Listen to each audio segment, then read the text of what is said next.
Ma allora, intanto diciamo che la perturbazione se ne sta andando, quindi continueremo a avere dei rovesci, ma insomma quello che doveva succedere è successo. Mi pare che le previsioni che davano un'allerta arancione è stata coerente in tutta la bassa friulana e l'Isontino, perché quella è l'area che è stata maggiormente colpita.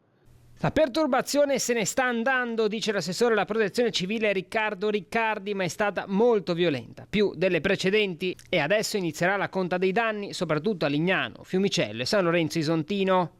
I punti maggiori sono stati San Lorenzo Isontino e Lignano Fiumicello, l'area dell'Isontino e l'altra bassa friulana dove abbiamo avuto dei rovesci importanti che si sono testati attorno ai 100 mm nelle 12 ore e hanno allagato diverse cantine, insomma ci sono stati diversi allagamenti, quindi sicuramente dei disagi. Purtroppo il calcolo era abbastanza preciso e quindi adesso insomma, usciremo da questa situazione, non dovremo avere particolari problemi e anche questa precipitazione dalle caratteristiche oramai note, precipitazioni molto circoscritte, molto violente, molto brevi ma anche molto, molto rilevanti. Abbiamo avuto interventi che hanno impegnato 115 volontari ai quali va la nostra ovviamente gratitudine, oltre a tutte le altre forze, i vigili del fuoco, tutti coloro che si sono impegnati nel contenimento di una ulteriore allerta che aveva caratteristiche più impegnative delle